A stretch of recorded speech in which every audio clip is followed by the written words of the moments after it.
வணக்கம். போன வாரம் தமிழ்ல வாழைன்னு ஒரு படம் ரிலீஸ் ஆன மாதிரி அதுக்கு போன வாரம் அதாவது ஆகஸ்ட் 15ஆம் தேதி அன்னைக்கு வாழைன்னு மலையாளத்துலயும் ஒரு படம் ரிலீஸ் ஆச்சு. நுணக்குழின்னு ஒரு படம் ரிவ்யூ போட்டுருந்தேன் இல்லையா, பார்க்கலன்னா பாருங்க. ரெண்டு படம் ஒரே நாளில் ரிலீஸ் ஆச்சு. ஆக்சுவலாக நுணக்குழி பார்க்குற அன்னைக்கு வாழை படத்தை பார்க்கலாம் தான் பிளான். பட் இந்த படத்தோடைய ஷோ டைமிங்ஸ் தியேட்டர் லொகேஷன்லாம் கொஞ்சம் ஒத்து வரலங்கிறதுனால அப்போ போகலை. இந்த வாரம் பக்கத்துலேயே ஷோ டைமிங்லாம் மாற்றி வச்சதுனால போய் பார்த்தேன். தமிழ் வாழைக்கும் மலையாள வாழைக்கும் வாழை மரம்ங்கிற ஒரே மீனிங் தான். ஆனால் மலையாளத்தில் எக்ஸ்ட்ராவாக அதுக்கு இன்னொரு மீனிங்கும் இருக்குது. எதுக்கும் உதவாத பசங்களை வாழை அப்படின்னு அவங்க ஊர் ஸ்லாங்கில் திட்டுறது உண்டு. அப்படியான 5 பசங்களை பற்றின கதை தான் இது. அங்கே ஆல்ரெடி இந்த படம் பிளாக் பஸ்டர் ஹிட் சீக்வல்லாம் வேறு அனௌன்ஸ் பண்ணிட்டாங்க. இந்த படம் எப்படி இருந்தது அப்படிங்கிறத தெரிஞ்சுக்கலாம். அதுக்கு முன்னாடி சேனலுக்கு சப்ஸ்கிரைப் பண்ணாதவங்க சப்ஸ்கிரைப் பண்ணுங்கள். வீடியோ எப்படி இருந்ததுங்கிறத கமெண்ட்டில் சொல்லுங்கள். வீடியோ லைக் பண்ணுங்கள், ஷேர் பண்ணுங்கள்.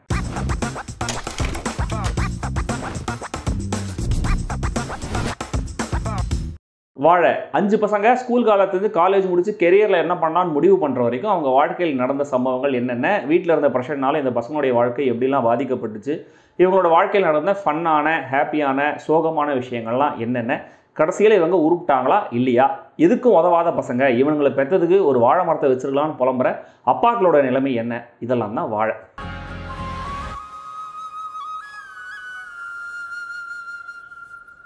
இதுதான் கதைங்கிறத விட பல சுவாரஸ்யமான இன்சிடென்ட்ஸோடைய தொகுப்பு தான் இந்த வாழை. அதை யூடியூப் ஷார்ட்ஸில் மேலே ஸ்க்ரால் பண்ணி பார்க்குற மாதிரியான ஒரு ஃபீலில் சட்டுன்னு காட்டிட்டு அடுத்த விஷயத்துக்கு போயிடுறாங்க.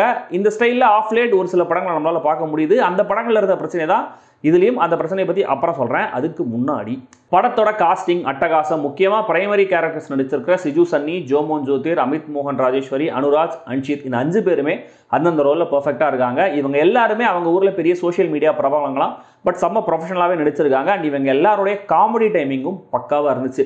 இந்த 5 பேருடைய அப்பா கேரக்டர்ஸ் நடிச்சிருக்கிறவங்களும் கோட்டயம் நசீர், நோபி மார்க்கோஸ், அசீத் நெடுவங்காடு உள்ளிட்ட இந்த 5 நடிகர்களுமே கூட ரொம்ப நல்லாவே நடிச்சிருந்தாங்க. இதில் பர்டிகுலராக நோபி மார்க்கோஸ் பையனுக்கு எப்பயுமே சப்போர்ட் பண்ணுற அப்பா கேரக்டருங்கிறதுனாலையோ என்னவோ மற்றவங்களோட கொஞ்சம் பெட்டராக ஹைலைட்டாகவே தெரிஞ்சார். இவங்களை தாண்டி சாஃப் ப்ரோஸ், மீனாட்சி உன்னிகிருஷ்ணன், ஜெகதீஷ், அஷீர், கெஸ்ட் ரோலில் வர பாசில் ஜோசப்னு இன்னும் சிலரும் ரெஜிஸ்டர் ஆகிறாங்க. இந்த பசங்களுடைய உலகத்துக்கு இதான் மியூசிக், இதான் சூழல், இதான் கலருங்கிறத சினிமாகிராஃபி, இசைன்னு எல்லாத்தையும் சேர்த்து ஸ்ட்ராங்காக கன்வே பண்ணியிருக்காரு இயக்குனர் ஆனந்த் மேனன். ஆன்சாம்பிள் மாதிரியே படத்துடைய மியூசிக் டைரக்டர்ஸும் நிறைய பேர் எல்லாரும் அங்கித் மேனனுடைய சூப்பர்விஷனில் ஒர்க் பண்ணியிருக்காங்க.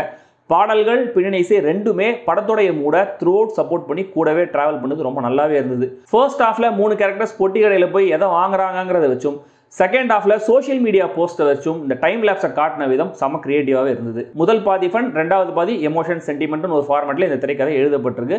செட்டாக டைம் எடுக்கிறதுலாம் இல்லை. 2 பசங்க ஃபர்ஸ்ட் ஸ்டாண்டர்ட் எப்படி ஃப்ரெண்ட்ஸ் ஆகிறாங்கிற அந்த வாய்ஸ் ஓவரோட கதை ஆரம்பமாகிற மொமெண்ட்ல இருந்தே அதோட சேர்ந்து ஹியூமரும் ஆரம்பமாயிடுது. சிச்சுவேஷனலாகவும் டைலாக்ஸ்லையும் கன்சிஸ்டண்டாக நம்மளை சிரிக்க வச்சோ புன்னகைக்க வச்சோ போர் அடிக்காம திரைக்கதையை நகர்த்திருக்காங்க.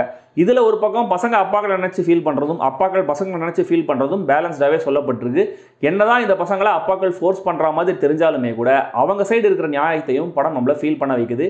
என்னை பொறுத்த வரைக்கும் இதான் இந்த படத்தோட ஹைலைட்னு நினைக்கிறேன். நல்லா படிக்காத பசங்க மட்டும் இல்லை, நல்லா படித்த பசங்களும் லைஃப்பில் எப்படி கஷ்டப்படுறாங்கன்னு காட்டுனது. எல்லா அப்பாக்களுமே டவுன் ரைட் மோசமானவங்கன்னு காட்டாமல் அதில் ஒவ்வொருத்தருடைய நேச்சர் ஒவ்வொரு மாதிரின்னு எழுதப்பட்ட விதம் இதெல்லாம் ரொம்ப நல்லாவே இருந்தது. டிவோர்ஸை பற்றி ஜெகதீஷ் கேரக்டர் பேசுகிற அந்த ஒரு சீன் ரைட்டருடைய சென்சிபிலிட்டியையும், பேரண்ட்ஸ் கொஞ்சம் மெச்சூர்டாக நான் ஜட்மெண்டலாக இருக்கும்போது சிச்சுவேஷன் எப்படி ஓவர் காம்ப்ளிகேட் ஆகாது அப்படிங்கிறதையும் அழுத்தமாகவே காட்டியிருக்கு. இந்த பிரெமிஸோட ஐரணி என்னங்கிறத சொல்கிற பாசில் ஜோசஃபோடைய அந்த 2 சீன் கேமியோவும் ரொம்ப நல்லாவே இருந்தது.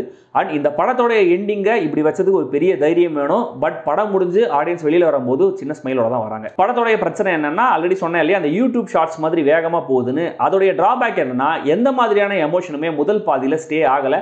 கடகடன்னு அடுத்தடுத்த காமெடி ஸ்கிட்ஸை பார்க்குற மாதிரி தான் இருக்கே தவிர அதில் எதுவுமே அழுத்தமாக இல்லை. படம் முடிஞ்சு யோசிச்சு பார்த்தா ஃபர்ஸ்ட் ஹாஃப்ல 2-3 சீன்ஸும் ஓவராலாக கான்டெக்ட் மட்டுமே மைண்டில் இருக்கே தவிர மற்றதெல்லாம் ஷார்ட் லிவ்டு மூமெண்ட்ஸாகவே இருக்கு.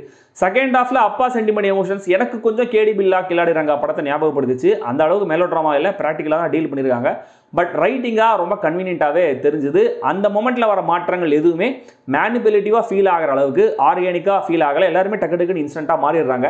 இதில் அசீஸ் நெடுமங்காட் தன் பையனுக்காக பேசுகிற அந்த ஒரு சீன் மட்டும் எனக்கு கொஞ்சம் நல்லா இருந்தது. மொத்தத்தில் இந்த வாழை நல்ல ஃபன்னான ஃபீல் குட் காமெடி படம். ஓடிடியில் இந்த அளவுக்கு ஒர்க் ஆகுமான்னு தெரியல. ஏன்னா எல்லாமே மோர் ஆஃப் சிச்சுவேஷனல் காமெடிங்கிறதுனால ஒரு நல்ல க்ரௌடோட கூட்டத்தோட பார்க்கும்போது ஒர்க் ஆகும். ஸோ பார்க்கணும்னு நினைக்கிறவங்க தியேட்டரில் பாருங்கள். படம் இப்போதைக்கு அங்கே மட்டும் தான் ஓடிட்டு இருக்கு. சென்னையில் PVR ஸ்க்ரீன்ஸில் சப்டைட்டில்ஸும் இருக்குது.